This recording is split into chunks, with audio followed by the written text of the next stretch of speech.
Ladies and gentlemen, I've got the Bucs going 11-6.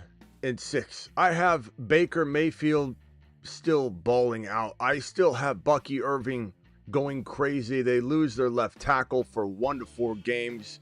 Mike Evans is probably going to get, I don't know, around 1,000 yards. We're going to break it all down. I've got your record 11-6 on screen, but I'll tell you why, I'll tell you how, and then we'll get into the projections of all the players. Then we also have some Christian McCaffrey, Brandon Aiyuk news. The Fantasy Football Show begins now. Get into the projections. Live from the FantasyFootballShow.com studios. It's the Fantasy Football Show. Live! Monday through Friday, 8 p.m. Eastern. Smitty is also live whenever news breaks. Okay, so real quickly we'll go to this right after we talk about the Christian McCaffrey, Brandon Aiyuk news. Is just a little bit of it. According to the fullback of the San Francisco 49ers and other teammates, he looks so explosive. He looks good. He looks ahead of schedule. He looks healthy. Ahead of schedule, meaning like in terms of all of his rehab and trying to get back to, full go when they're hitting and making contact. But the thing I don't know, this is one of those things where you got to trust me. He has bilateral chronic Achilles tendonitis. This is not something that is gone and missing from his concern list that you're checking off. He looks good now. He will have good moments. He'll have good weeks. He'll have good months. This was talked about when they first diagnosed it. Chronic, meaning it's not going away, but everybody's acting like it's gone. And I think a lot of it's Niner fan base is just wanting to perpetuate a narrative that he's going to be fine. He's going to be back to his old self. He might be for a month, 2 months. It could be 10 weeks. Christian McCaffrey has left people hanging in the fantasy playoffs before. Not only did he leave you hanging all last year, so including the fantasy playoffs, the year prior, he sat out the second half of the entire fantasy football championship game, screwing everybody, including your boy. And on top of that, we've had multiple missed seasons. This guy has missed more time than he has played. So this is a very concerning player now that he's climbed into 1.7 ADP. This is insane. This is an insane cost of entry I want nothing to do with. Gibbs is going about 1.6, 1.7. They're not even close in my book. So it's good news he looks good. The one talking point here that I love is that CMC is going higher and higher, which is going to push everybody down. If he climbs ahead of Jahmyr Gibbs, I mean, that is going to be laughable to us. We have Gibbs here. So we'll write Gibbs here at probably, I would say Gibbs is going on average between 1.4 to 1.6. McCaffrey going like 1.7. If McCaffrey climbs up above Gibbs and pushes Gibbs down, we are all going to celebrate and cook. Let him cook.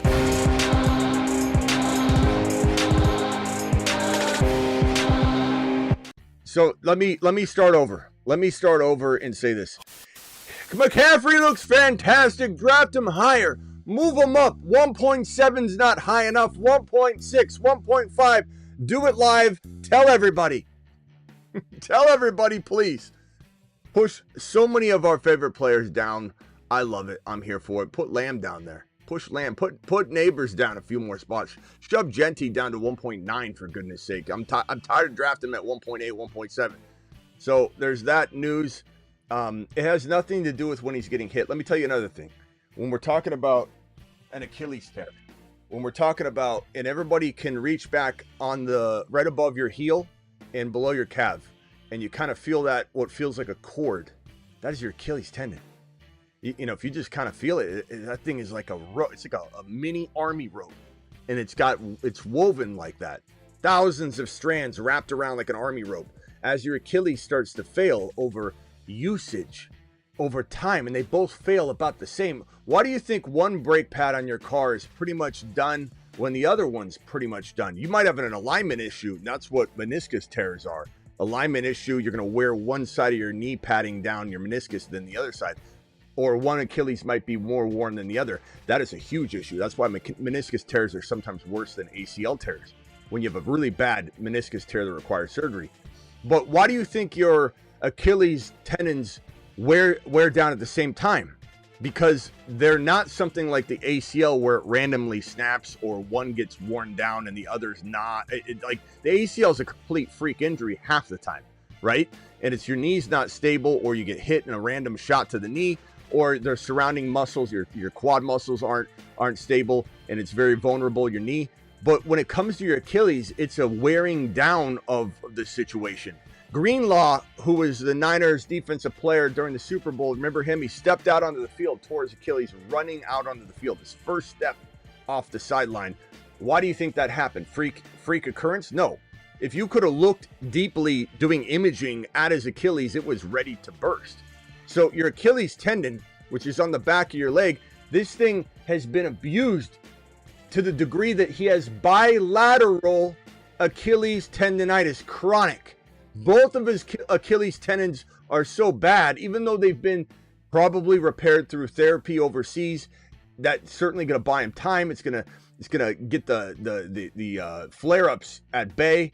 It's kind of like, treat it like some sort of thing that will have flare-ups and come and go. This is a thing that's going to have to be addressed. He's going to have soreness. He's going to have moments where he feels like he can't run, and he described this before. The other thing is, when you have calf injuries, that is an alarm bell a lot of the times with older players. Think of Aaron Rodgers when he was wearing the calf sleeve right before he tore his Achilles tendon. He had calf injuries. It was screaming. His calf was saying, "Would you please understand that the Achilles is about to blow?" And Aaron Rodgers went out, pushed it, boom. Same thing happening in the NBA, like crazy. Calf injuries. You play on a calf injury and you tear your Achilles tendon. Halliburton was going out onto the court with a strained calf, or his Achilles tendon. Achilles tendons are oftentimes, not always, the result of a sore calf. That's an indicator of problems down lower in the leg. Your calf is taking on more of the stress. It's kind of an alarm bell, but also a mechanism of you're laying all the stress off, overcompensation, and then your calf gets torn. Do not go near Christian McCaffrey at 1.7. Even if I'm wrong, I'm not wrong. Ask Miss Smitty. Even when I'm wrong, I'm not wrong. You know why? Because we can still draft a player that can produce what he's supposed to produce at 1.7 value, and you get the player without the risk. Give me Genty, fresh young stud, over McCaffrey. Why take the risk? Give me Gibbs if for any reason they're flirting with the same ADP. Why is Gibbs going 5, 6, 7? I have no idea. What in the hell's going on? I don't care. I love it. Take a big lap. We don't need your hating ass coming. And who told you to stay away from Christian McCaffrey last year? Who called Christian McCaffrey the biggest risk in all of fantasy football 2024? We did. This show did. Your boy did. And we got it right. You've just been Smitty approved. Not celebrating injury, just acknowledging the risk levels that are at hand. And you've got to understand what you're dealing with. If you run into the wind while you're pissing, you're going to get wet. Okay, so it's up to you what you want to do. I can only lay it out for you. Brandon Aiyuk is in this situation here. A player that is very, very sure to get injured if he rushes back, number one. He's coming back from a brutal ACL tear. This is not a simple one. He's also expected to very much start the year on the PUP and miss the first 4 games minimum. But there's kind of talk that he should be maybe available now for week 1. He's not. And if somehow he does, because he's worried about his job, he's going to get injured. This is a total avoid.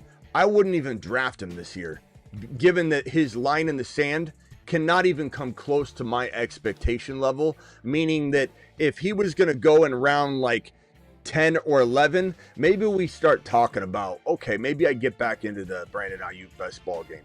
I'm not going to draft him in a non-best ball and wait on him. And not only that, if he comes back in week 5, is he even going to be fully functional? Will he be eased back in for 2 or 3 weeks? What's his role? Ricky Pearsall and Juwan Jennings, are they going to take Are they going to take their job and just hand it over to Brandon Aiyuk? I don't think so. So what's he become? What's his role with this team? Is he the fourth option on the squad after Ricky, Jennings, and Kittle command all of the targets for the most part? And then Christian McCaffrey, if he's healthy, or Garendo, because Garendo is an amazing receiving back.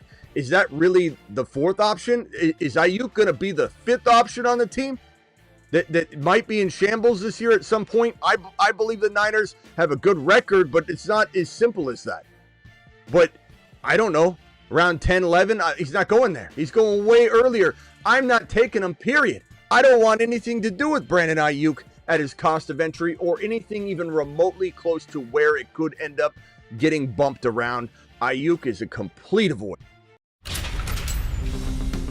You've just been Smitty disapproved.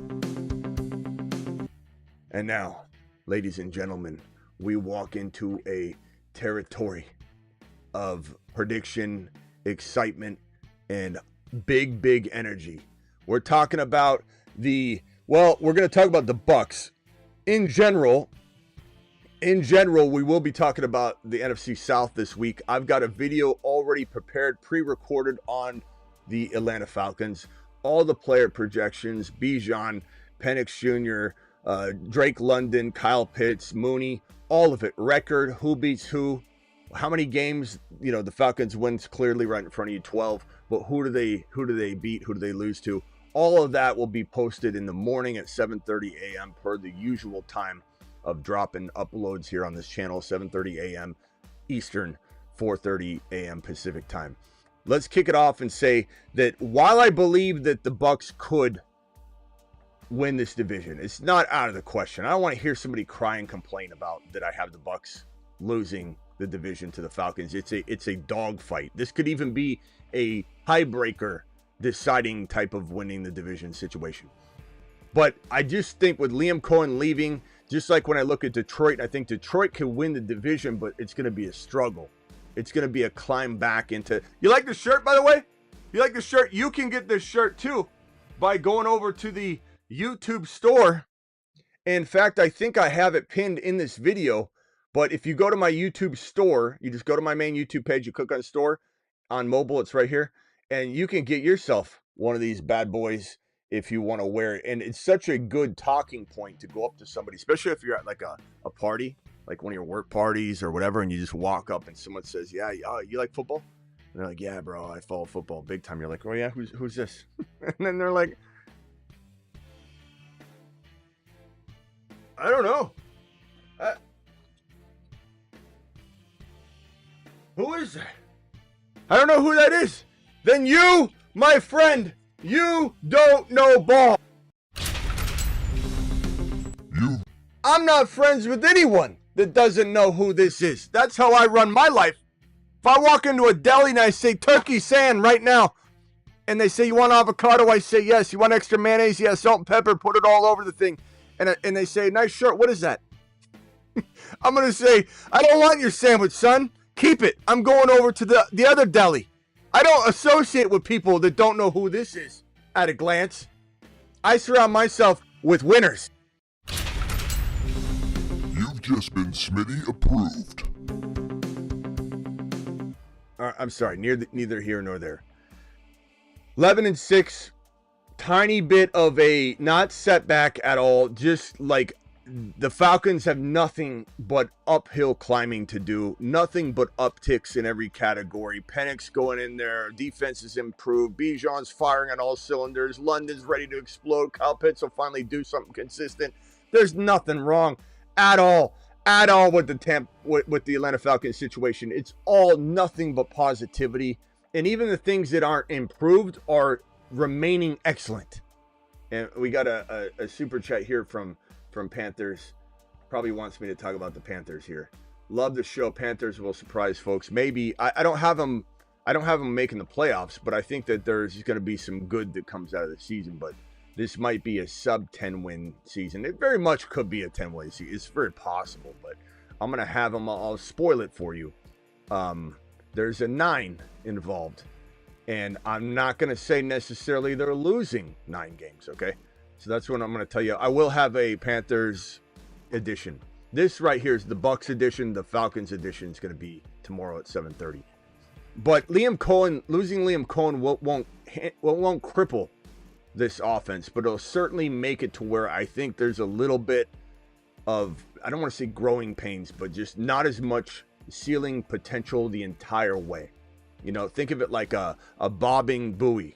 You know, instead of just being above the water the entire time, there'll be some moments where it bobs, but then it's going to jump back out of the water, and it'll be fine at the end of the day. Fine being make the playoffs. Fine being grab one of the wild card spots. Fine being that the Tampa Bay Buccaneers, if the Falcons win the division, the Bucs win one of the 3 playoff spots guaranteed. If the Commanders or Eagles win the division, the other team gets a guaranteed one of the 3 wild card spots. So wild card locks to me are, in my opinion, the Bucs and the Eagles, because I have the Commanders and Falcons winning. If you have the Bucs and Eagles winning, then locks to me would be the Washington Commanders and the Falcons. That's just the way I see it. And so 11-6, great record, great season, no real setbacks overall. Baker Mayfield, when we look at Baker's season from last year, it's hard to expect him to replicate what he did last year. He had 4,500 yards passing on the dot. He had 41 touchdowns, which was just crazy. 16 INTs, which was a lot, but he was out there gunslinging the damn ball. Now, when we look at Baker's previous years, he had 4,000 yards the year prior. So 4,000 yards the year prior. He had 28 touchdowns the year prior. Had never had more than 28 touchdowns ever before. So we are looking at a number between 28 and 41. Because I believe he does not regress down to last year. I believe he doesn't regress down to 2023, which was this season. 2023, he was 28 TDs. 2024, he was 41 touchdowns. I don't think he regresses down to this number, but I don't think he repeats that number. So even if we call it 35 or 34 touchdowns, that's still a fantastic season. So I would say 35. INTs, let's even call it 15. I mean, maybe he improves there. That's pretty acceptable to me, given that in 2024 he had 4,500 yards, and in 2023 he had 4,044. I don't think he necessarily jumps back down here, but I don't think he repeats that. So let's give him 41-20 there. So that's a really reasonable year, and you got to ask yourself, like, what does that make him? Is he a player that, and then what's the rushing on this one? Let's see. Rushing yards. Let's give him, this is tough. Rushing yards. Last year he had 3 rushing touchdowns. Jeez. He's only had 3 before one time, and every other year was 1. So let's give him 1 TD just to be safe running the ball. And he always has between 130 and 160 rushing yards. He had 378 last year. Let's give him 200. Okay, so 200 rushing yards, 1 TD, 36 total touchdowns. Even if this was like 34 to 35, he'll have 35 total touchdowns. This is a great year for Baker. And as I say almost verbatim in the Falcon video that will drop at 7:30 a.m. tomorrow Eastern, because why? Repeat it in the chat. Because my uploads drop at 7:30 a.m. Eastern, 4:30 Pacific time. Nearly every day that I drop them, I'm trying to keep them on an everyday schedule. What is, like I say verbatim in the Falcon video, I believe what this does is it vaults us into glory across the other positions. I'm not saying we don't use Baker, start Baker, draft Baker, but what I love about Baker isn't necessarily the standalone value that is Baker. For some reason, I'm drafting other quarterbacks that I believe are going to get near 40 TDs, but that doesn't mean I don't love Baker. What I love about Baker is what he does and solidifies for the rest of this team. Matriculating the football down the field, getting in the red zone, living in the red zone, which is good for Bucky. It's good for Evans. It's good for Egbuka. It's good for Godwin. It's good for Kincaid. It's good for business. So when it comes to what great, remarkable numbers Baker had, we got to jump over to the Buckmeister. And Bucky Irving last year had an unreal season. And if we go to his player page, it's very, very evident that we can't use last year's numbers.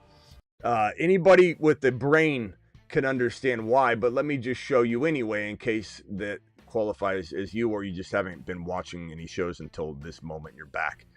Bucky didn't start until week number 13, and he was 10th in the league in rushing yards.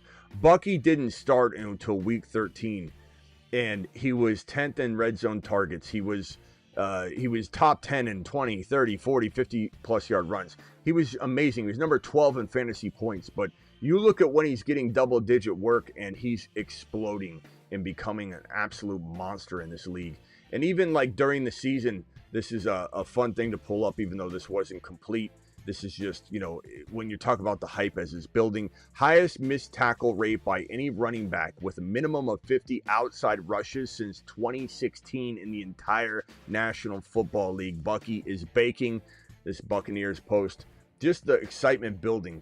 Yards per carry, 4th in the league. He ranked 41st in the entire National Football League in percentage of running back snaps for his offense. He wasn't even top 32, and he was 12th in fantasy points.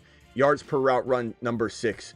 Probably the most important stats you could ever extrapolate for a running back or use to determine running back success or future success is yards after contact and forced missed tackles. Bucky was number 1 in the National Football League in yards after contact per attempt, and he was number 4 in forced missed tackles. And yards per route run, number 6.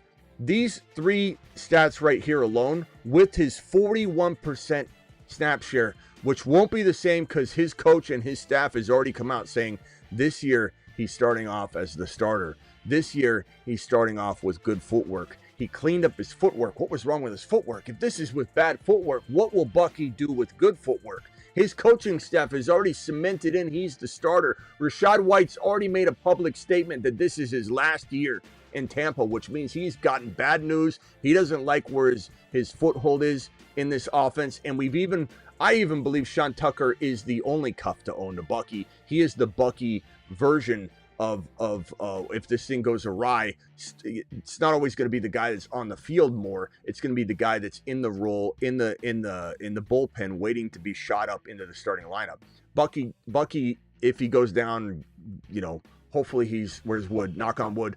Hopefully everything's good with Bucky, but if he did miss 2 games and was returned safely by the aliens because he got abducted safely, then Sean Tucker would be the one to own, in my opinion. Rachaad White would just stay in his role, but Rachaad White doesn't even want to be there anymore. That's how much bad news he's hearing in the pecking order of things. Fantasy points, 12th. This guy, so again, hard to really use this data other than to try, you know, we're trying to extrapolate stuff. But when talking about Bucky Irving's stats, we can't use his 11, 22, and 8 TDs from 2024. We just can't. He got 19th type of workload carry-wise in the National Football League. He's not going to be 19th. He's going to be top 10. If I had to guess, and this is a 5.4 yard per carry running back, losing their league best left tackle in the National Football League for 1 to 4 weeks might knock his yards per carry down on the year to, like, let's say 5. But I think once back and once the O-line's completely back to normal, I think he does average, you know, 5.1 to 5.4 carry again. But maybe the first 4 games knock his carry total down to 5.1. So I'll say 5.1 yards per carry. That's the kind of back he is. Give him 255 carries. That is a 1,300 yard season, even at a lower yards per clip. 1,300 yards on the ground, 8 TDs last year, 8 touchdowns rushing, and not starting until week 13. There's no way in my mind I can't envision a 12 touchdown rushing machine in Bucky in 2025. We said 255. 255, I believe that was 5.1-ish yards per carry. I'm pretty sure I have that right. And then the receiving production, 47 receptions. If they're down a little bit more, and if they're running into some trouble, it doesn't mean Bucky's off the field. It just means he's going to catch more balls. Let's call this 58 receptions instead of his 47 last year. Let's call this 450. And instead of 0 touchdowns, which he had a postseason touchdown reception, by the way. It's 77 yards, 4.5 a pop on 17 carries, 0 rushing touchdowns, but a receiving touchdown. I think Bucky has 2 receiving TDs in 2025, so that gives him a sum total of 14 total touchdowns. 14 touchdowns, 12 rushing, 2 receiving, 450 receiving. This is a running back that it's going to be a near 1,800 yard total season for him with 14 scores. This is a top 4, top 5 running back lock in my mind, assuming he stays healthy, and he's just going to ball the hell out. Get Buckied. Everybody get Buckied. Do it. Get Buckied. Buckied. Buckied. Oh, Bucky. Yeah.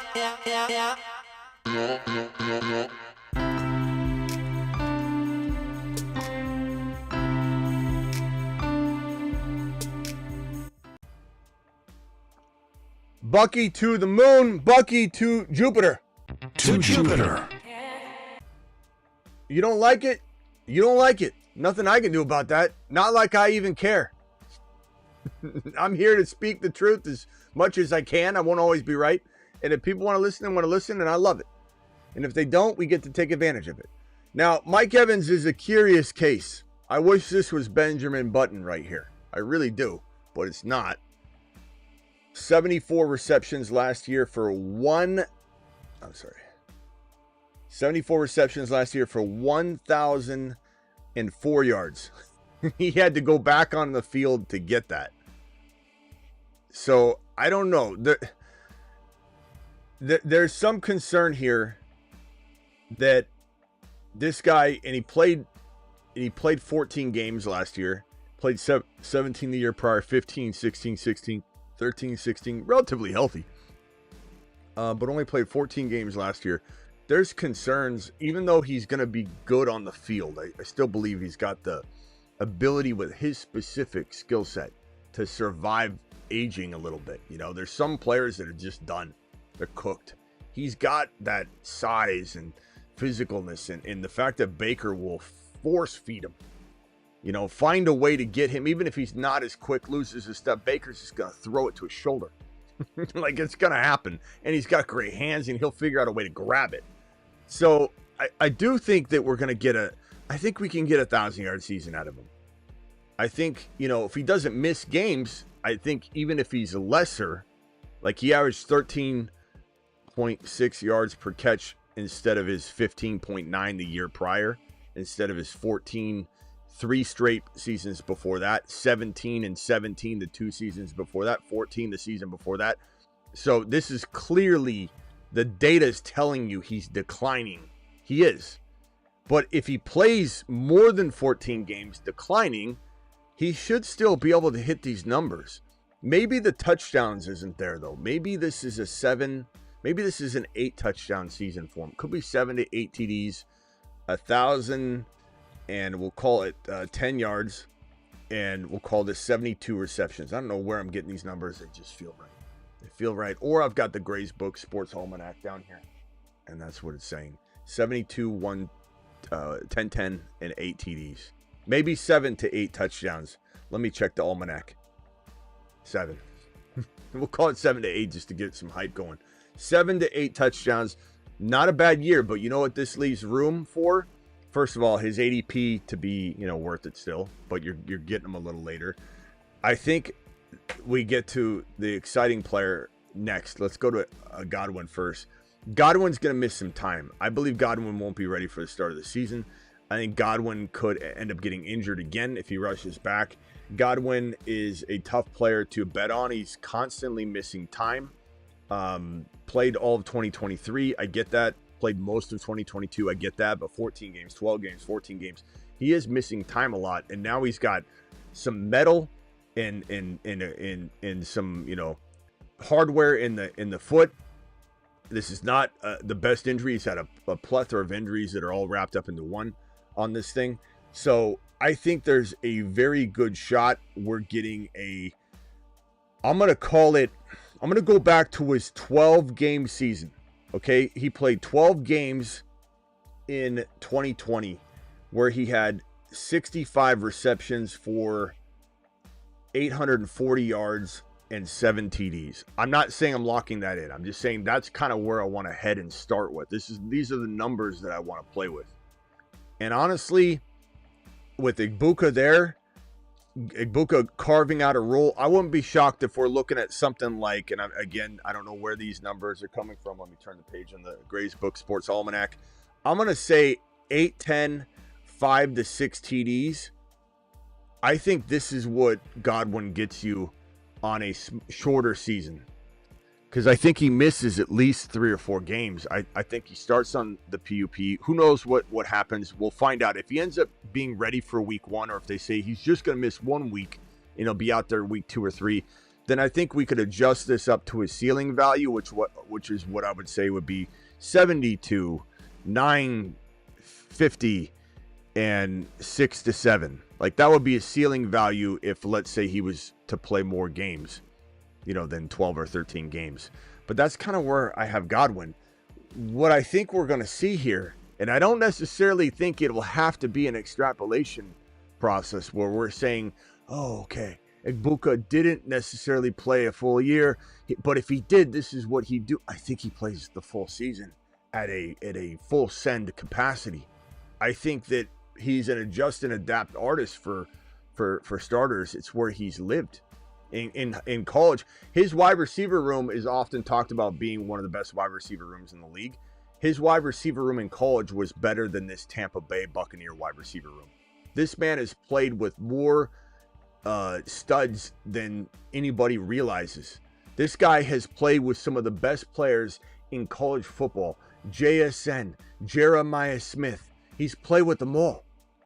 And they're all on the same roster for the most part at different times. And guess who was the rover? Like a fireman that goes from house to house when they need a fireman, and they're a rover and they're sent everywhere. They got to do it all. They got to adapt. They got to be able to adjust, stay liquid, stay loose. This guy is the definition of a rover. So you throw him into a situation where they strategically drafted him because of his skill set to adapt, to say, we don't know what's going to happen with Godwin. We don't know if Evans will age out during this very season. We need you to be on the ready to move all around the field. And Egbuka says, don't worry about me. I'm the best NFL-ready wide receiver in this class, and I love Travis Hunter. He's bleeding talent even more than Egbuka, and that might serve him to be the number 1 wide receiver, and I believe that. But this guy's the most NFL-ready, and he's loving contact, and he invites contact in space.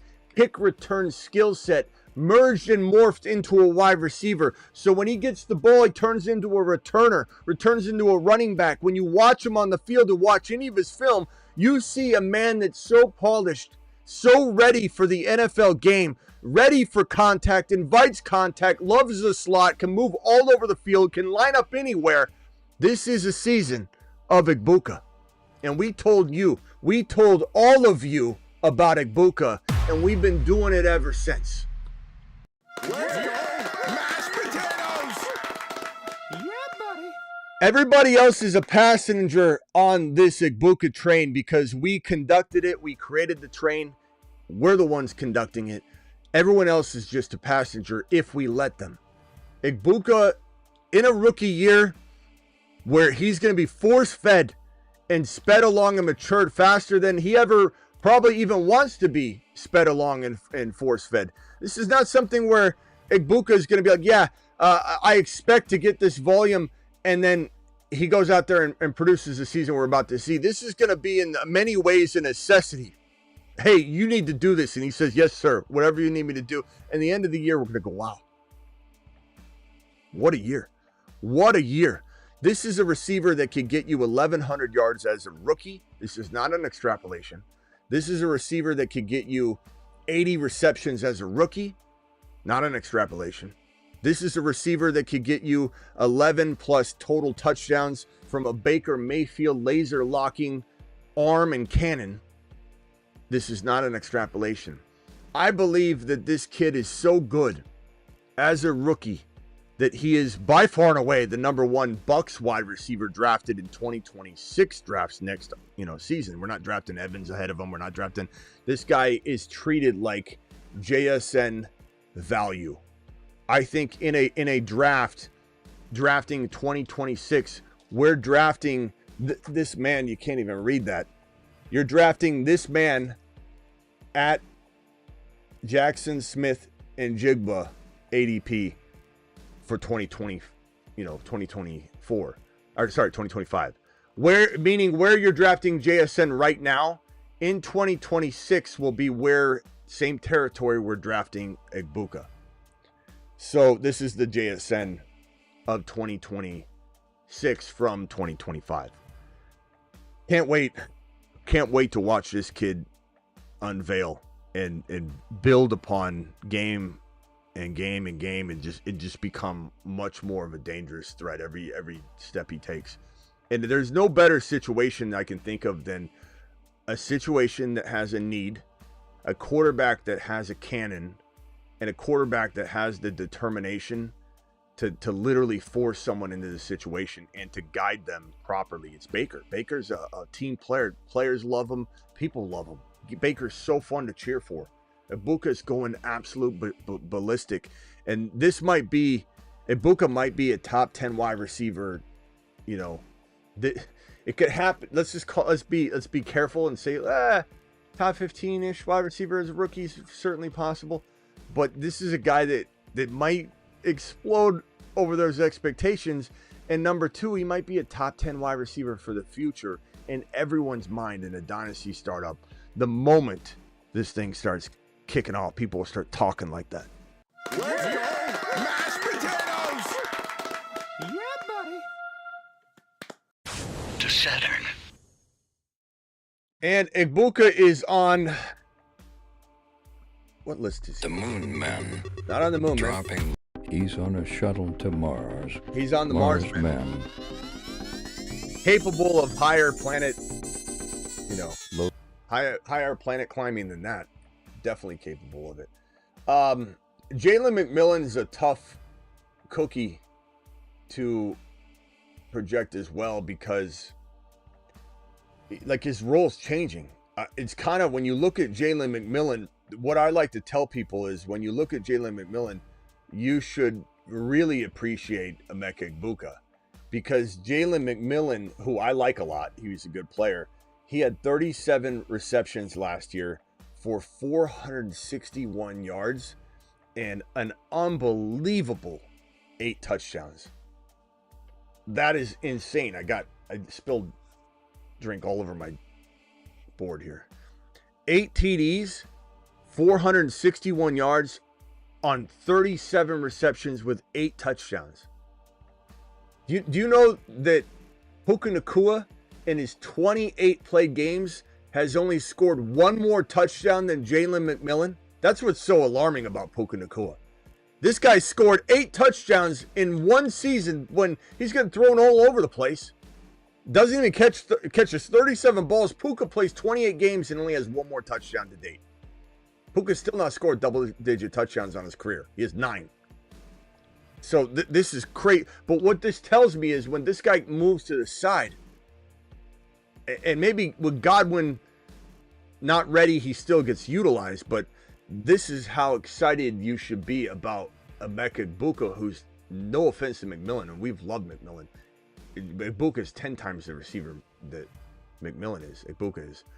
So if this number gets doubled, which is where we're talking 70 to 80 for Egbuka, then this gets doubled. That's at least, but I think it's going to get more than doubled. And then this right here, that's why 11 to 12 TDs is totally doable. Now Jalen McMillan, I think something along the lines of the same stat line, just without the touchdowns, seems reasonable. 37 receptions, let's call it 425 this year instead of his 461, and then I'm going to say like 3 to 4 or 3 to 5 TDs. Let me write that better. I'd say 3. Let's just call it 3 TDs. I don't think expecting him to go back to 7-8 touchdowns. Let's give it 3. Let's give it 4. 4 TDs, very acceptable. Half the number he got last year. 425 yards, 37 to 40 receptions, let's call it. That is a reasonable year. He's a good handcuff more than anything to Egbuka or to Evans or to Godwin, because especially Egbuka, I think, because if Egbuka doesn't do what we think, or he gets banged up or something, McMillan already has the experience and he jumps right in. So in best ball especially, Jalen McMillan and Egbuka are a pretty nice cuff. The last player that we could talk about would be, I guess, Cade Otton. And, you know, I get that Otton's not the most attractive player to own in fantasy football, but he's pretty crafty, and he's not a bad tight end grab, especially in best ball. Last year, he had a 59 reception total, and he kind of had like a little stint of playing amazing football, and then he kind of went to the wayside again when everybody got healthy. But he had this 604 touchdown season. I think that's definitely in the cards for him. Even if you did something along 50 to 55 and you put this at like I don't know, 600 seems fine. 600 and then a 3 to 4 touchdown number for him. 3 to 4 TDs, 650. That's still a good season. He doesn't have 1,000-yard, 7 touchdown capability. If anybody's trying to like will that to happen, it's not. This is a very good offense. Tucker is the cuff. I don't want to project things for Tucker because that's projecting injury, and I don't anticipate that. I would just say that he's a cuff. You don't really want to use him even stand alone. He is one of the best cuffs in fantasy football. You cuff him to Bucky and you smile. Thank us later. Do it live. And that is all I've got to say about that. Phone lines are open. Call into the show. Call into the show.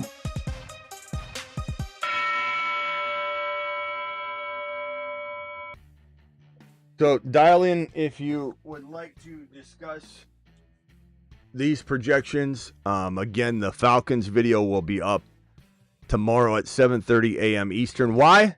Because that's when the uploads are going to hit the channel going forward at 7:30 a.m. Eastern, 4:30 Pacific time. Get ready for it. It's going to be an amazing season with all these uploads on top of all the live streams. Yesterday we had 3 live streams. Tonight we'll have 2, this one and the midnight Eastern one. If you want to draft with us tonight on Underdog, make sure you click this link now and get yourself all signed up and ready to go, because we'll be drafting and you will want to be a part of that draft, and you won't be able to be if you don't hit this link that I'm going to pin right now in the live chat. There it is. Sign up now. Underdog will match your first deposit 50% all the way up to $1,000.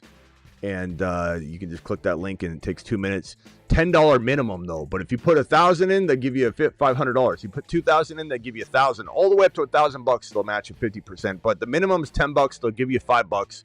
We'll probably do $5 drafts tonight. So a $10 minimum will get you 3 drafts. So hit that link. You are live.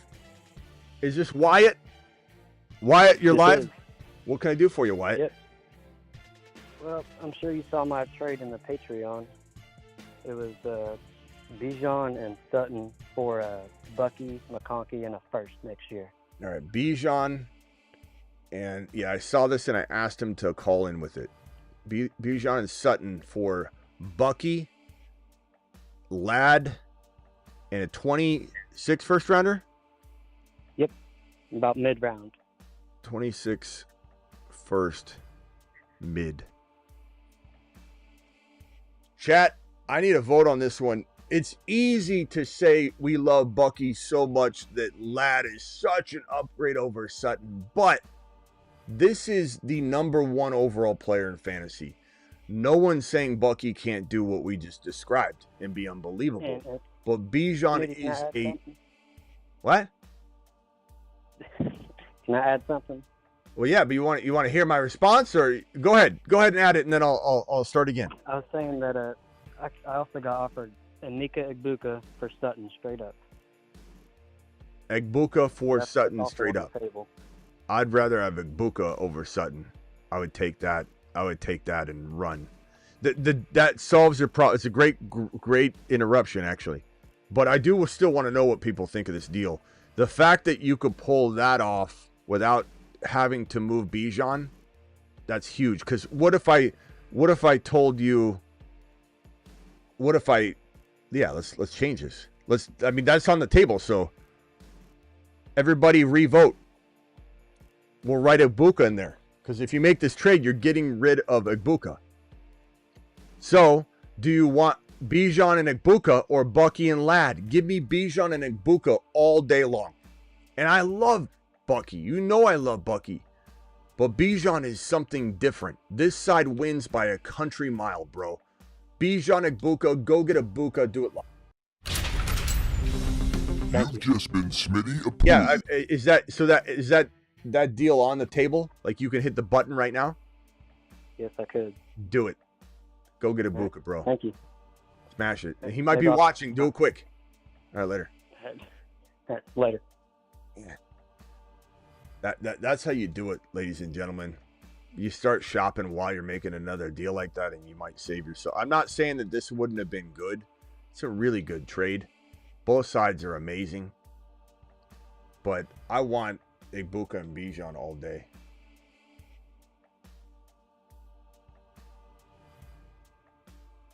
That's great. It's a great trade though. I mean, you have to think about it, you know. It's not so simple that you're just it's not like you're just glossing over it. It's definitely a unbelievable conversation. All right, dial in. Call into the show. Call into the show.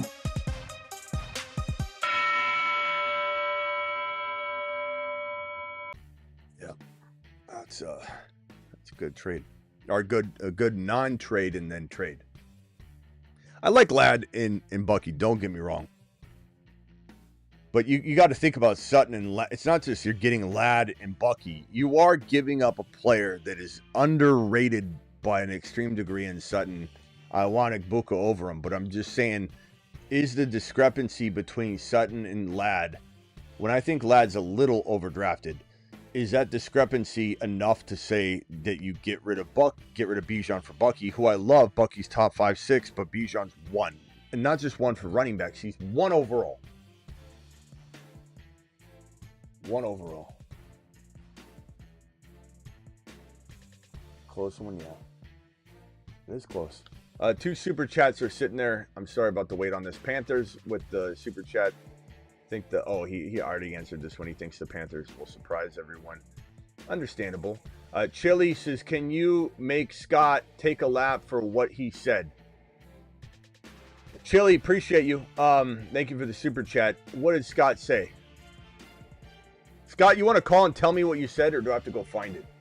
Smitty, how about a segment on Godwin's injury? I mean, we've already, we discussed that. I just did a whole Tampa Bay Buccaneer breakdown, but he has a massive,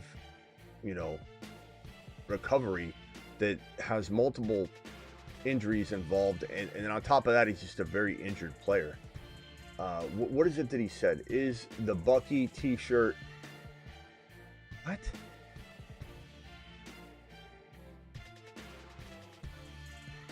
I don't know what you're talking about, bro. But Scott, that is...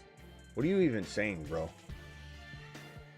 Here, we'll put Scott. Scott, should you go in timeout for I don't know what you're trying to do. Let's put Scott in timeout. I don't even know what he's saying. They're 10-minute timeout. Think about your actions. What are you even talking about? All right. Anyway, dial into the show. What a dumb thing to say, Scott. What a dumb thing to say. B. Fred says, our league does draft pick trading. Love that. In our redraft league, and I found a way to land 1, 4, 6 overall picks. In a shallow full PPR ESPN draft, who's your 3 picks? So you got the 1, 4, and the 6. I kind of like the idea of getting the 1, 2, though. But maybe you still get the guy I want at 4, so I think it'll work out.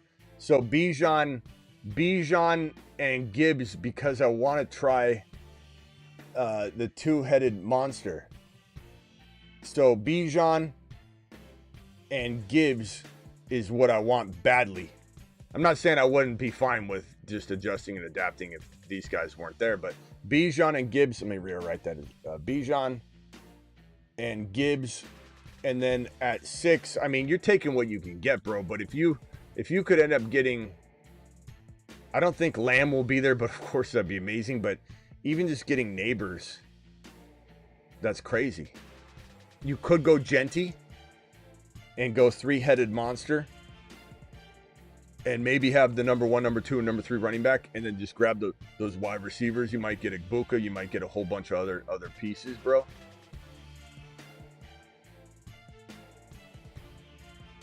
Yeah. That's great. That's crazy. I love this. I want to try this Bijan Gibbs situation, and it's gonna be amazing, bro.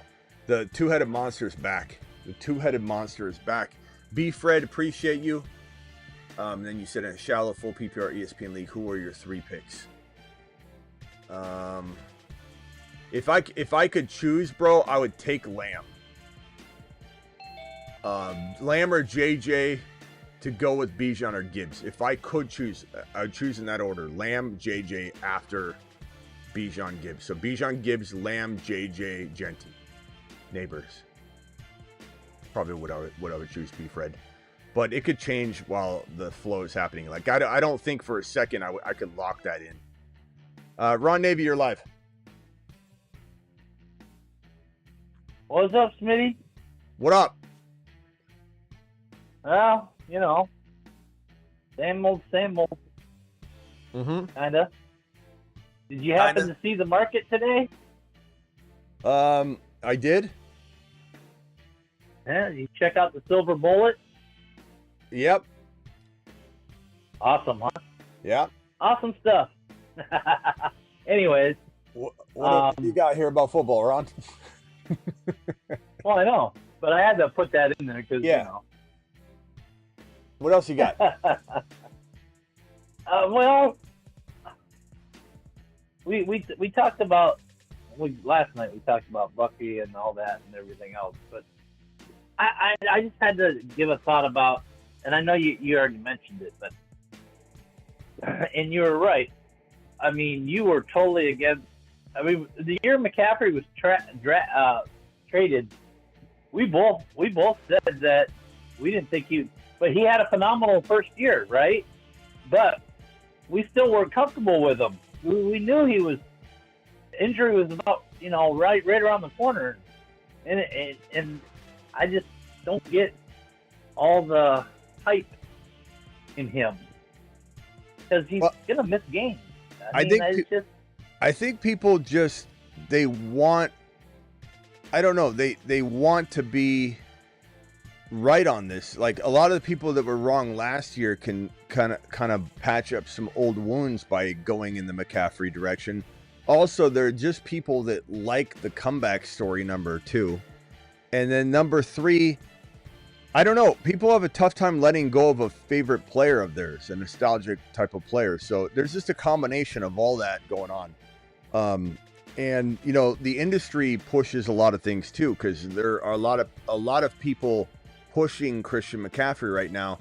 I see the screenshots. People DM me stuff all the time. I don't have time to watch any show at all, but I get DMs all the time about, hey, this guy's chalking up CMC as the number 1 running back. Like, I don't care, really. I don't even care to see what other people are doing, but I'm just saying, I know people are pushing McCaffrey, and that influences, when people are like, he's you're safer to bet on him than not bet on him. I don't agree. The guy's missed more time than he's played, which is astounding when you really think about it. He has missed more time than he's played. That's crazy. And the other thing too is he does this in years of 2, so I mean, and how many times has he got to disappoint you? It's part of me's just curious why people want to be punished again when he punished you the year prior because he sat out the entire second half of the championship game in week 17 and screwed so many people, and then he screwed everybody last year entirely. So why do you want to go back to him? What would make anybody want to take him at 1.7 when you're staring Genty with fresh legs right in the face? You're staring potentially Gibbs or Lamb if you're in a strange grandma league, whatever, but it doesn't make any sense at all. No, well, I mean, I mean, you were right. You were right. I mean, let all these people take them early, and they'll push other players we want down. Sure. That is a good thing. So let them be on their high horse and let them talk about it. I'm like you. I'm staying away from it. Yeah. Have you heard from Travis at all? I haven't seen him in any of these. Yeah, I talked to him today and yesterday. Yeah, he's good. He's watching the shadows. All right. I was just kind of worried, if I don't see him. I always see him. And I don't. Yeah, see he's him. good. So 1.7 ADP. It's crazy, and it crept up quick. It crept up quick. It wasn't like he climbed to 2.3, then 2.1, then 1.12, then 1.11. He just vaulted to 1.7. And the people that take him there, I think they take him at 1.2, 1.3. I really do. If they had to. There's so many people that think he's the number one running back. And honestly, bro, I mean, the fact that he suffered a knee injury trying to come back from the Achilles tendon tears and had to sit the remainder of, and people forget, people think sometimes they just don't remember because it's been a while, but McCaffrey didn't sit out the remainder of the season because of the bilateral chronic Achilles tendonitis. He came back, was trying to weather through it, and there was talk about, we'll see how it goes, we'll see if there are any flare-ups, and he tore his knee. And so McCaffrey has constant knee issues. And the reason you have constant knee issues at his age is the wear and tear. He's going to constantly have risk. And the fact that people are trying to measure his readiness without having one single 300-pound lineman jump on his back and try and drive him into the ground and him firing off that Achilles, both those Achilles tendons. Like I said, you reach back below your calf and above your heel and just kind of feel that cord, which is your Achilles tendon. And even if you just move your foot around, you can feel that thing tightening up and moving. And just imagine just the tension and the unprepared randomness of that thing firing as your ankle's twisting and balancing and the Achilles tendons going. It's not just getting tight. It's getting tight and twisting and moving around. And he's expecting that. Everybody's just expecting both of his chronic bilateral Achilles tendons to just be fine all year long when it hasn't been exposed to anything yet remotely close to the environments that he's going to be thrown into. I don't understand. And again, even if I'm wrong, Ron, the only way I'm really wrong is if Genty gets hurt, or I tell everybody, and I'm not even telling anybody to go get one specific player. In general, we will be 100% right on this. Anybody can get hurt. Yeah. Anybody can get hurt at any given time. But that doesn't make you just cut you down the chances of McCaffrey getting hurt are a lot higher than Genty getting hurt. But yeah. Freak accidents happen. So at 1.7. Hello? At 1.7, we got CMC right here. We got Genty. We got Neighbors.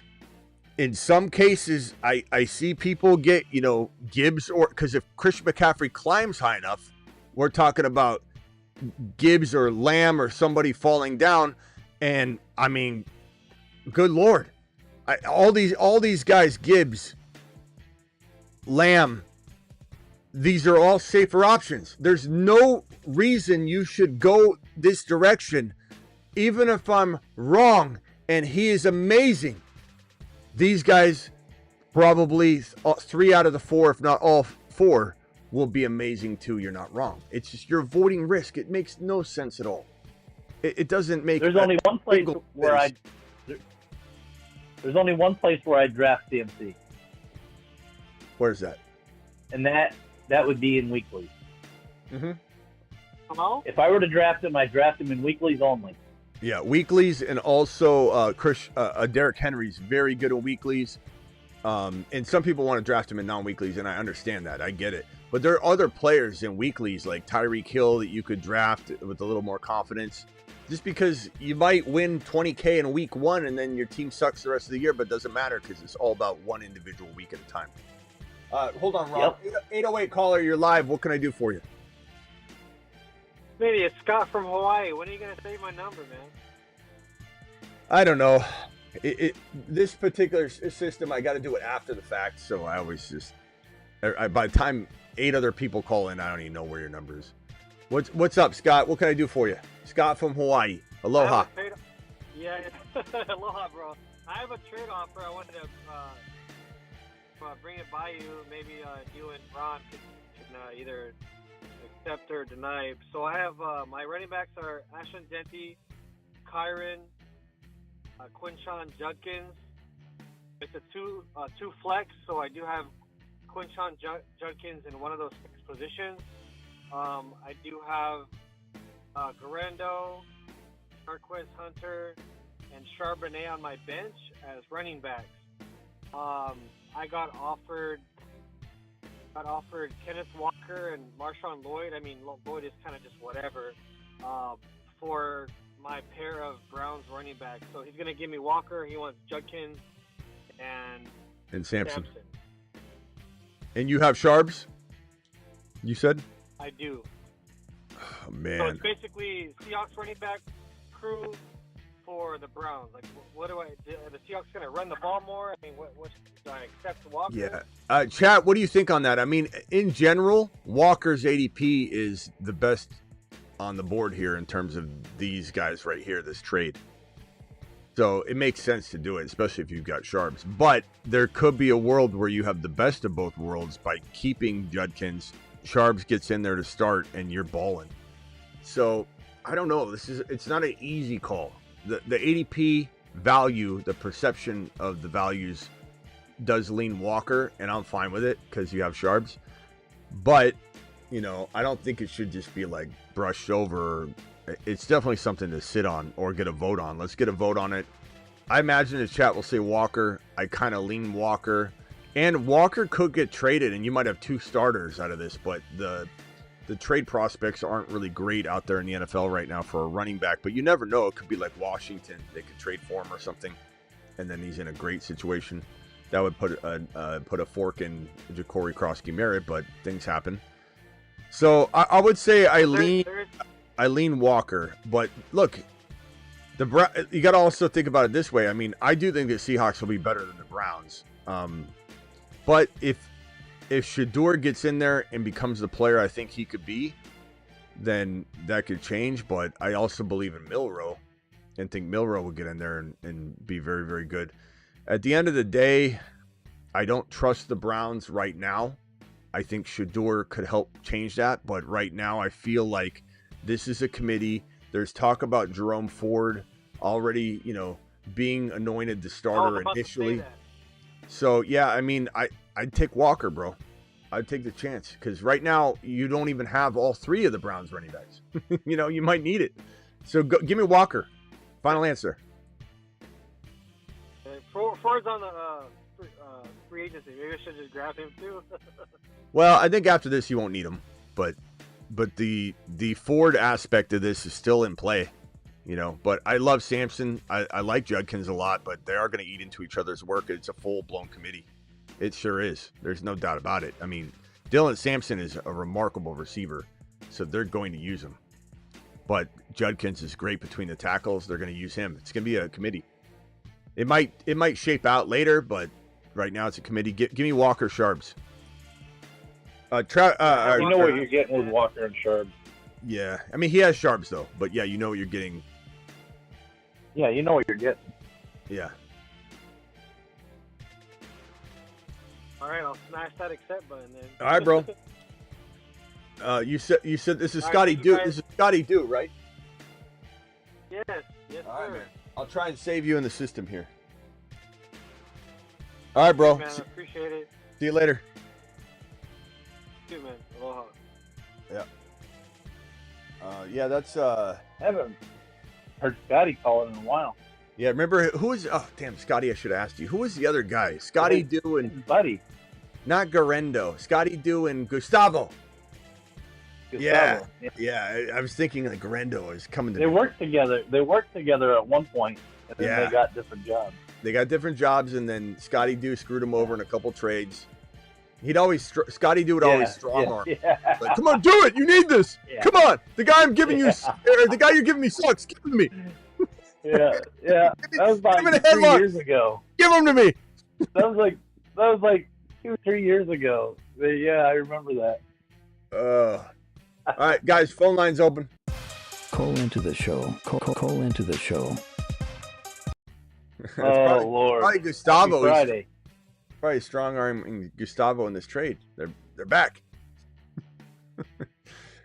When you gonna head out on the bike again?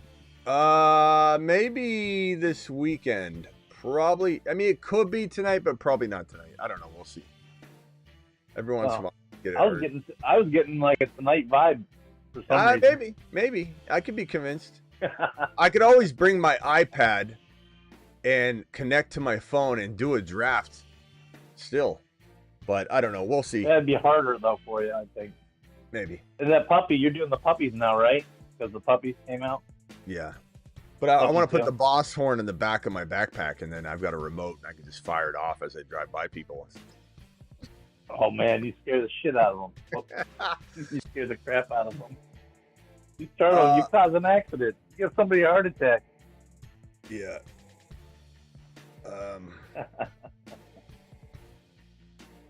Anyway. Anything else? Ron, Navy? What else you got? No, I guess that's probably about it. I just I'm kind of like I'm getting more. No, don't get me wrong here. I still think the Steelers finish crap and all that other stuff, but I think that Caleb's going to end up having a really good year. I think he's going to fit that system the way people don't anticipate. I mean, he'll be better than he was last year. That's for sure. But I don't know that he's going to be somebody that you're ever wanting to draft in anything but Superflex. Could he eventually get to Jared Goff? Yeah, he could. I mean, they did. They gave him a lot of upgrades on the offensive line and stuff like that. So I don't know. I think I think he's going to be. He has a possibility. I don't know. I'm shooting myself in the foot with this. Be a top 15 quarterback this year. Could be. I wouldn't put him any higher than 15, but I'd say 15. Could be. Well, we'll see. 15 wouldn't be crazy. Like I think that's something you can expect for Caleb. I mean, look, he's got a lot of mouths to feed. I think he can feed those mouths. I don't know if it'll be predictable which wide receiver is going to be his one. Adunze. I like Burden a lot. That's going to be Ben Johnson's guy, but he's behind schedule. He got injured. Ben Johnson's mad at Burden right now. I don't know. Yeah. This is a tough one. It's a tough one. I think Caleb getting top 15 numbers, I mean, that's easy to do. So super flexi becomes relevant, but I just think that for a guy that went number 1 overall and we're talking about top 15 numbers, that's a huge disappointment. JD5's in the I'm number 1 overall. So I'm just saying, even if he survives the league, which is what I've said, I haven't said once Caleb will be out of the league in 2 years.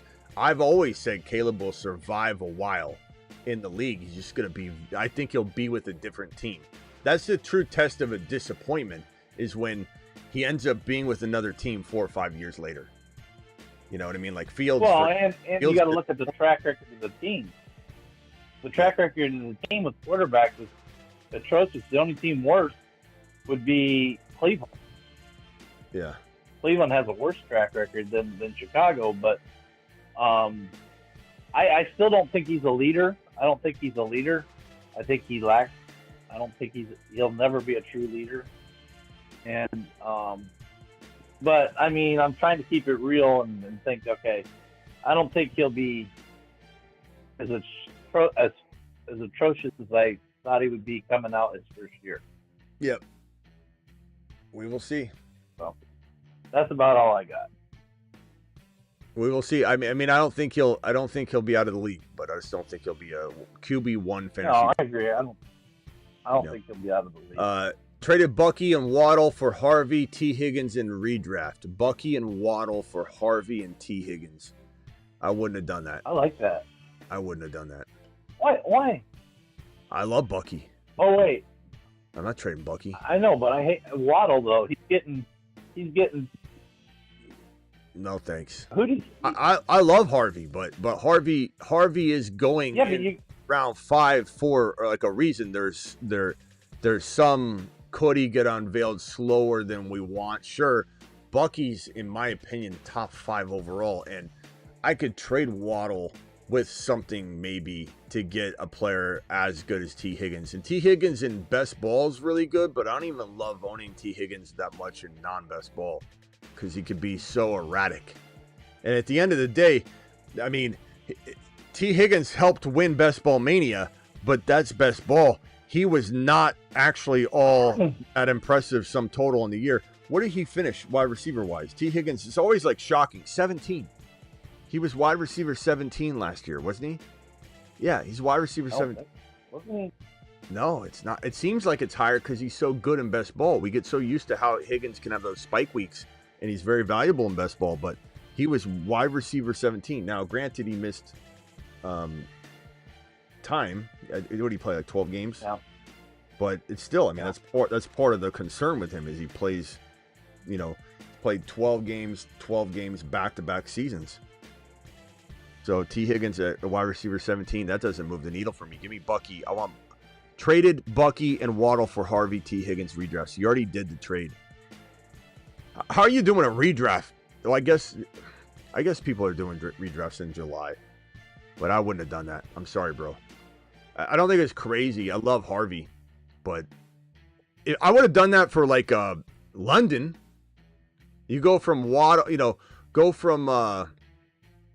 you get like London and Harvey for Bucky and Waddle or something like that. Or even if it's not London, let's think like Marvin Harrison Jr., Garrett Wilson. You want to go into the 3rd round? You give me a 3rd round receiver with Harvey, it's a little different. Because I don't like Waddle at all, but he still had double-digit touchdowns last year, though, Smitty. And what did Waddle have?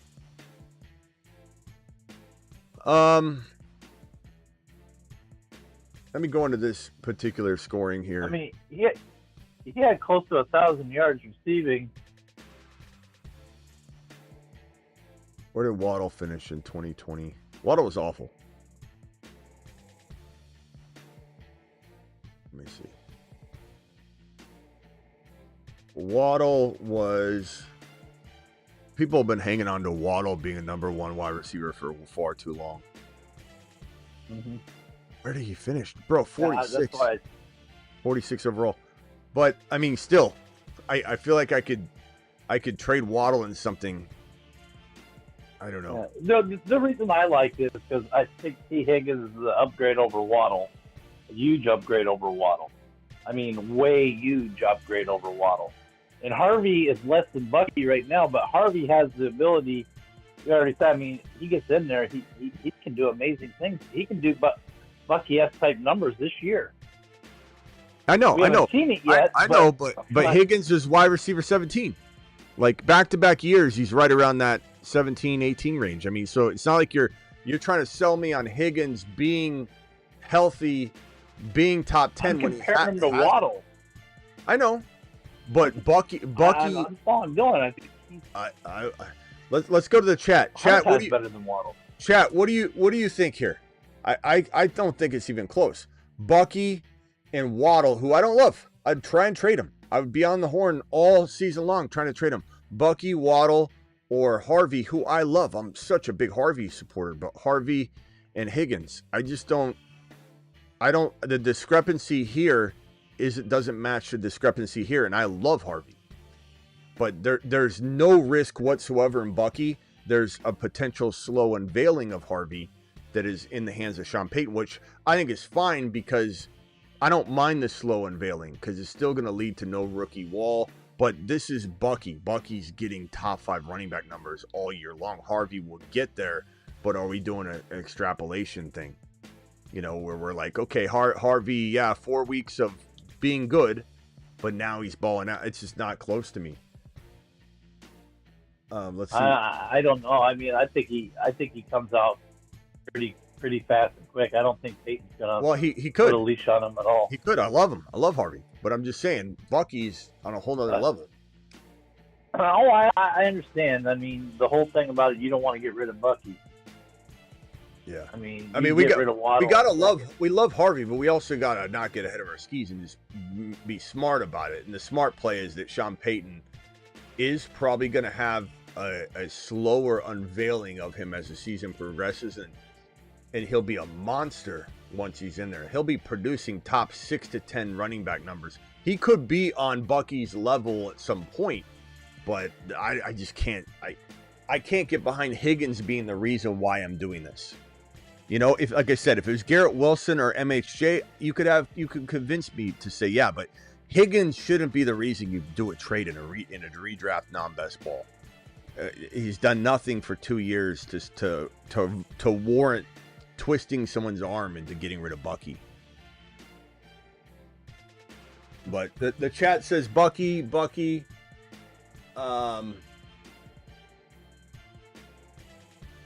side not even close. I have a Higgins value is very hard to nail down. Harvey, Higgins side.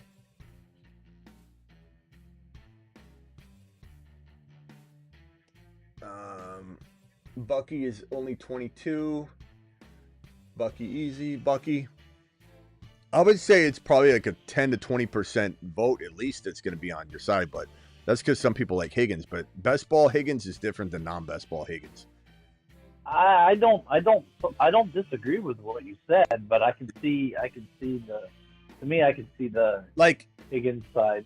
If this was a best ball trade, you know, like you can't trade best, but if it was a best ball trade, I could almost like it a lot more even. But in non-best ball, I don't trust Higgins enough. But you know, I think I would be able to get rid of Waddle. Like, look what that guy just did for Egbuka. I bet I could trade Waddle for Egbuka. You know, maybe. And then all of a sudden, now you look at it and go, would you trade Bucky and Egbuka for Harvey and Higgins? Hell no. So all you got to do is get rid of Waddle and keep Bucky. Keep trying to get rid of Waddle. Try and go after a Debo. I mean, give me Debo. You think Waddle and Debo are that hard to swap? People hate Debo right now. All he's overweight stuff. I mean, Debo would be great to get. I love Debo right now. Yeah, but he's doubted like crazy. So give me a Waddle trade for Debo somehow, and then you're thanking your lucky stars you didn't trade Bucky away. That's what I'd do.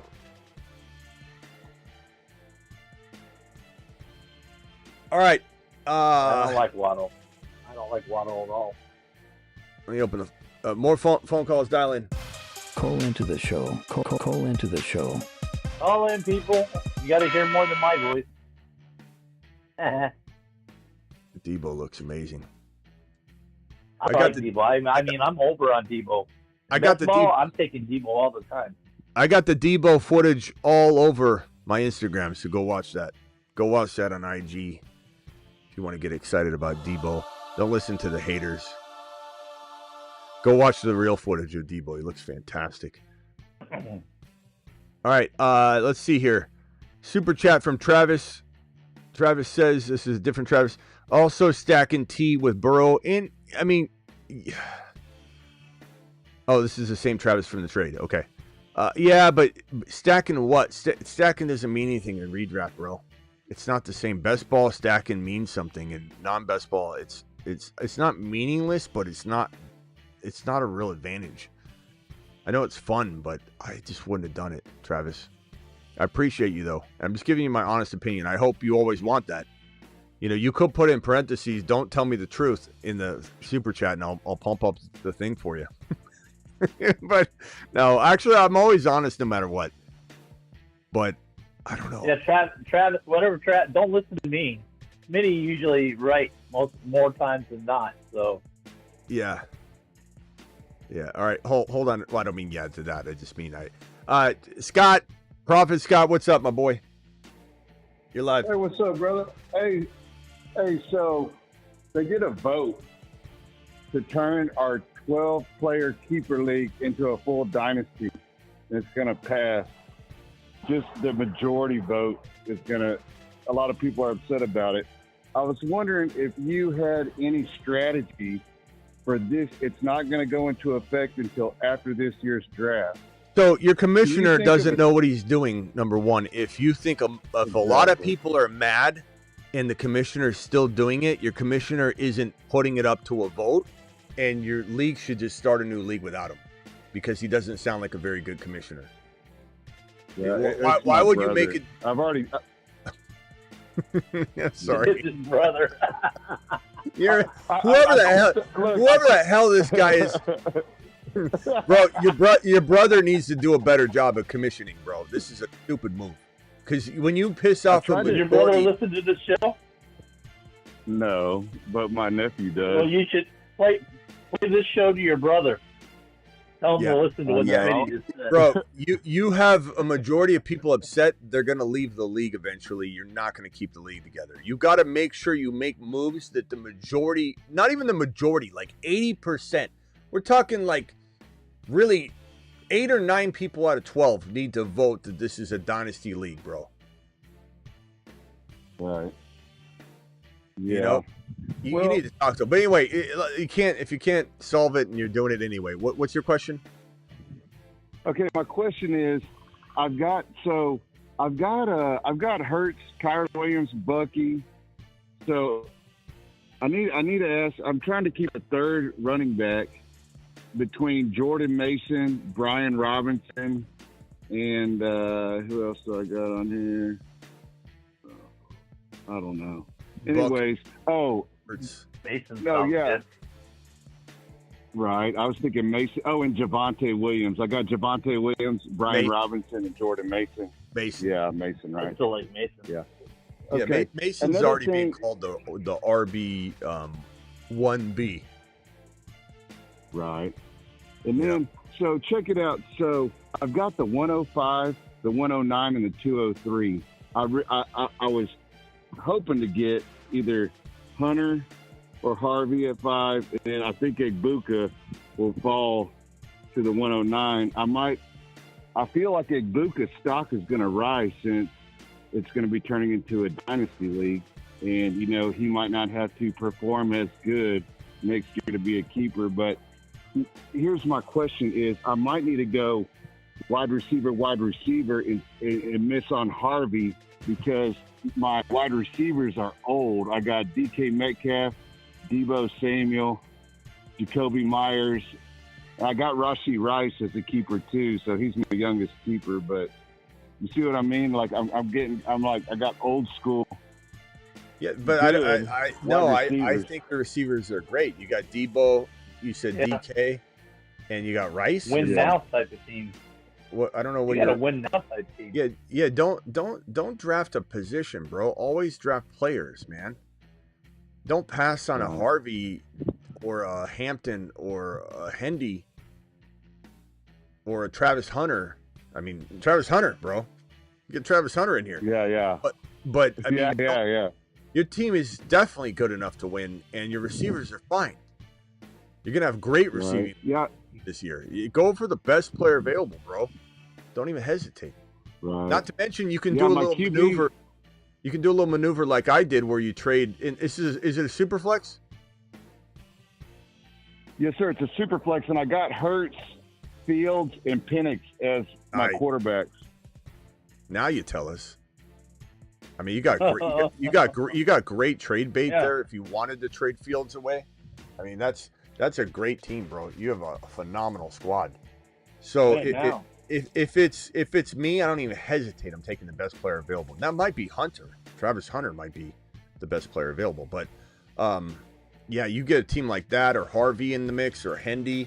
But I mean, don't stop there. Just take that best player. But you might You might even have an opportunity to do kind of what I did, where maybe you're trading Hurts for Mahomes, let's say, and you're upgrading DK or Debo into a younger player that you like, MHJ, Garrett Wilson, whatever. Look into that. That's the only thing I'd be tempted. Right. This is my team. Try and maybe see if DK or Debo could be turned into MHJ, Garrett Wilson, JSN, London, players like that, and using that. Oh, Mahomes is such a downgrade from Hurts. I like that. Right. Yeah, especially you got Rice. It's fun. Stacking a non-best ball and Dynasty is not a necessity on any level. I know it's fun. So if you want to have that fun there, that connection. It isn't necessarily a bad thing, though. It depends on the offense. The bad part of it is if you do too much of it, but the bad part is also if the offense is up and down. Like the Miami Dolphins are one of the worst teams to stack in a redraft because they have big games and they have a bunch of bad games. Whereas the Bengals are always pretty much going to ball out. The Chiefs, I believe this year, will pretty much always ball out. Those are offenses that are going to constantly do great things. So it's different when you got to look at when you're stacking in non-best ball redraft or dynasty. You got to make sure that they're potent offenses that it makes sense for. BBQ with a $10 hauler. BBQ, appreciate you. Go ahead. Last thing, bro. Then I got to roll. Yeah, one more thing. I'm sorry. So I got 3 tight ends. I got Andrews, Likely, and Kraft. Right now, I got Kraft as not a keeper, but my brother, he wants to trade me the 210 for Andrews. Andrews is getting old, and he might be kind of, on the last leg, but I definitely want to keep Likely. I think Likely's the future, and I like Kraft. Dude, Kraft was looking really, really good at times last year. What do you think about that? Do you think would you dump off Andrews for the 210? What do you expect a 210 to have? If you had, I don't. Well, last year somebody dropped Mike Evans. I mean, it was crazy. This league is a grandma league for sure, bro. I mean, you got like about 5 sharks, and you got like 7 people that have no idea what they're doing. So I mean, I mean, for sure, people like Javonte Williams, maybe Brian Robinson, like all the people I'm dropping will probably be in that area possibly. Yeah. I don't know. I'd be tempted, bro, to get Andrews with that. But you said you have Kraft and who else? Likely. And Kraft? I mean, you're kind of good at tight end. It's a one tight end requirement, right? Right, just one tight end. I don't know. I don't know. Last year I dropped Likely. Yeah, I'd just probably be okay with what you got there. Andrews isn't bad, though. If you made that move, I'd be fine with it. But I just wonder if you're going to find, like, in this grandma league you talk about, like Cam Ward falling there, or, like something weird. Dude, Cam Ward's going to fall to a way, for sure. But it's a super flex. You know what I mean? 12, 12 teams. Okay, well, I would say the 210 sounds like it'll probably be better than Andrews at the end of the day, because you have Kraft in Likely anyway. I do like and it's going to be converted into a dynasty. Yeah, you know what I would do if I was you? I would try and get Andrews still. Give him like a couple third rounders or something. Give him 2 third rounders instead of 1 second. See if he does that. Right. All right, bro. Appreciate you. Later, bro. Thank you. Yep. Ron Navy, any final thoughts? I'm going to head out here and then be back at midnight Eastern. Well, I'm good. All right. See you tonight, maybe? All right. You aren't there on the graveyard shows as much, but sometimes we get blessed with Ron's greatness. All right. Later, bro. Greatness. All right. By the way, I smell steak. Miss Smitty's cooking steak tonight. So, oh, really? What kind? I want to Ron Navy. I think, I don't know. I don't know. Sirloin, ribeye? If I had to guess, I'd say ribeye. Nice. Ribeye. Can't go wrong with a ribeye. Put it in the fryer, so it's not bad in the fryer, but we'll see. All right, later, Ron. No, not at all. Yep, later. All right, BBQ with the $10 gifted, or $10 super chat here. BBQ, you get a Mars Man shot, young man. To Mars. Boy.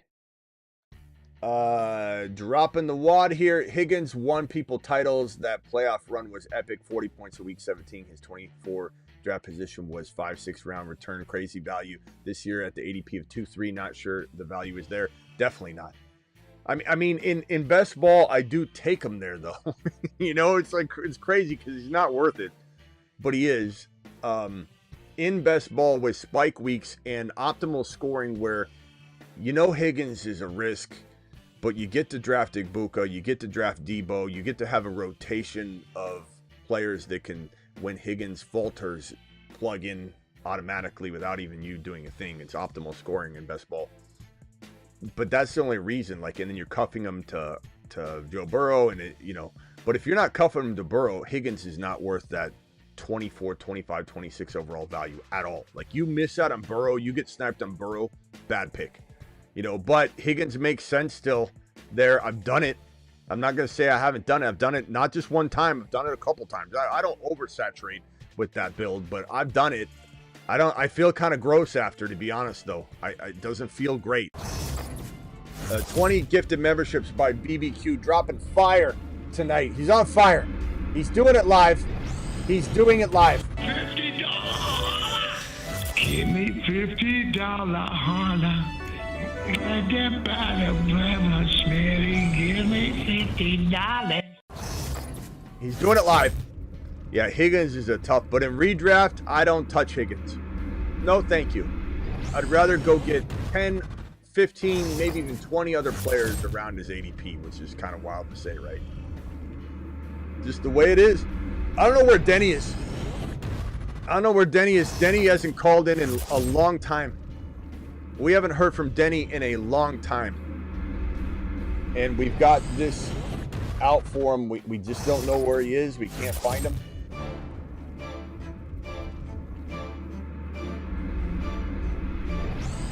Denny. I'll take a couple more phone calls real quickly. 2. Call into the show. Call into the show. 2 more phone calls. Dial in. Quick as you can. Speed round, speed style. 10 seconds each.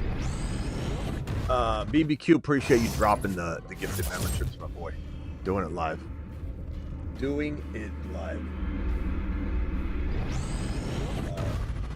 Denny, did Denny get kicked off the phone line for something? Is that why you think I don't think he's mad. He's called in before. I see the missed calls from him. He just calls a random point. He always calls after the show ends and then tries to join the show late, and he thinks it's live because he's watching a delayed. He joins the live stream when it's ending, and then he thinks it's going to be going an hour and a half, and then he calls in and he doesn't realize it's no longer live, and then he thinks I'm not taking his call. But yeah, we don't know where Denny is. I don't know. Hopefully he's okay. He does have the new number, but he has forgotten about the number. And he's called the old number, but he definitely knows that there. I mean, we got this right here. This is on the new phone line. And we play it whenever we want to test the phone line out. No, you're right, Smitty. Birdie sucks. Man, you're right. I saw it the other day. I watched the old show. That Purdy sucks. So that's, I wanted to start on that one. I'm just hearing his voice brings a little, I don't know if it's a twinkle or a tear to my eye. Denny, you're out there, pal. Dial in. All right, well, I'll see you all tonight. Appreciate these gifted memberships by BBQ, dropping fire. We got, I believe, one more super chat, or maybe I just checked this one off. Oh, that was BBQ's last super chat. So thank you to Panthers. Thank you, Chili. Thank you, B. Fred. Thank you, Travis, with the double. Travis, I'm sorry I didn't love your trade. I don't hate it. I just didn't love it. BBQ, thank you for the $10 hauler. And I'll see you all tonight. But most importantly, go on over to the Patreon. I'm going to go to the Patreon right now and type in right this second and say, hey, all. I got it all capitals. What am I doing here? Hey, everyone. Any post 8 p.m. show topics? Boom. On the Patreon right now. Do it live. I want to see you all over there too. It's such a great place to hang out and talk to my people. And it's 24/7. And when games are going on, whether it's a Monday night game, Sunday night game, but especially the morning slate, Sunday games, the afternoon slate, and then into the Sunday night game, the whole day we're all jam-packed in this game day lounge talking the whole time. It's like, oh, did you see that touchdown? And then people are like, I didn't see it yet. Where is it? And then they see it. Oh, H-N, 40-yard run call back. It's fantastic. So link is in the live chat. I'm going to drop it right now, and I'm going to pin it on the way out the door. There it is. The link is in the description of the video as well. So make sure you know that if you ever want to find it later, you just go on over and smash that link. And I'm live Monday through Friday at 8 p.m. Eastern, like the show right here that you're watching right now, 8 p.m. Eastern every single Monday through Friday. We're additionally live whenever big news breaks, and I'm live like I will be tonight, midnight Eastern. I'm live midnight Eastern almost every single night. See you tonight, midnight Eastern. We'll be drafting on Underdog, promo code Smitty. If you want to be a part of that, just sign up now. Don't wait or you're not going to get in. Sign up now. That way the Underdog app is downloaded using code Smitty. There's the link. I just dropped it. Or code Smitty, or use the link. The link inserts code Smitty for you. We will jump into a draft together tonight. And if you have the app downloaded, you'll be ready to go. Just await instructions tonight when we go live. I'll say, open up the app, go to this particular contest and hover over the green button. Don't hit it yet. Don't hit it yet. All right, punch it. And we'll all jump in together, but you got to hit that link right there. And they'll match your first deposit 50% all the way up to $1,000. The drafts we'll do tonight will probably be the $5 puppy twos. So if you do the minimum $10 deposit, they'll give you $5 because they'll match your first deposit 50%. The minimum's 10. So do the minimum 10 if you want. They'll give you 5. You'll be able to do $5 puppy drafts. See you all tonight.